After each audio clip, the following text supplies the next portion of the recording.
Alright, so now I'm going to show you how to start stringing your actions together in a simple manner. That way you can control your character. So I have the armature linked up here. So I have that in object mode and it's highlighted. And I have, my idle and walk one. So I'm going to show you the transfer between these and how it works. So if I have idle here, all I do is have to go down here and add an always command. It's always going to be idling. In idle, looks like it's 80 frames. So sure enough, I'm going to put the pulse at 80. Okay. I'm going to add a new one. Okay, so it's always going to be idling. If it's always on an and though, however, and nothing else happens, I'm going to put something like an or here. That way, if I choose to do a complex thing later on, it will know to do something else other than idle. If I don't do this, what will happen is if I go to attack, it'll still try to idle. So I'm going to add another one. And this actuator is going to be called an action.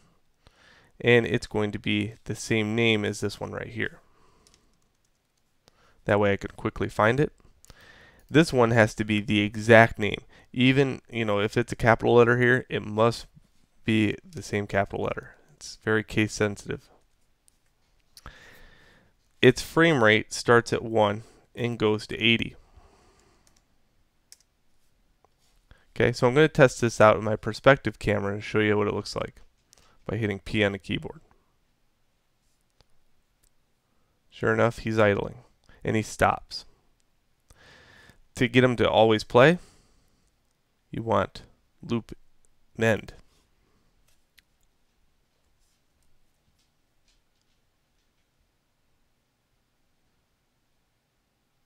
And there we go. He's just sitting there idling. And for an idle pose, I've seen too many people like make them twitch and stuff. Don't, very, very, very slight movement on your idle.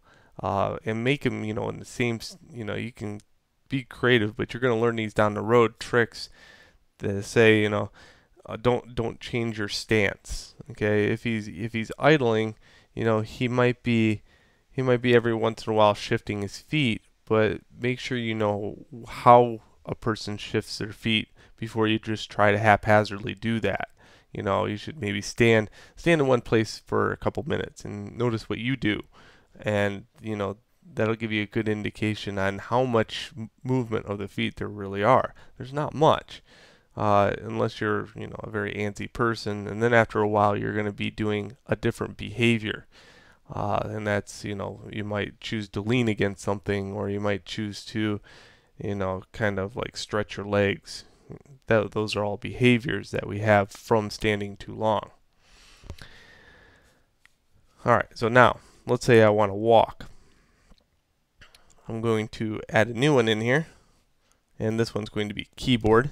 And I'm going to use a key that's the up arrow. I'm going to add a new one of these. This one's going to have the same pulse, 80. And I'm going to add a new one of these. My walk, if I go to it, and I always go to it just to make sure the frames, what are the frames and how many are there? In here, I can see there is 43 frames to this animation. Okay?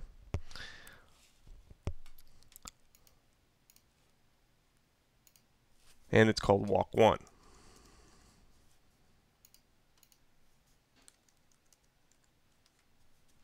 Okay, so at the end, it's 43 frames. And also needs to loop an end.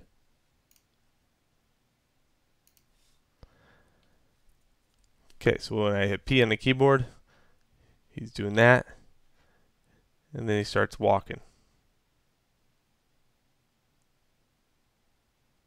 And then he just flops back down.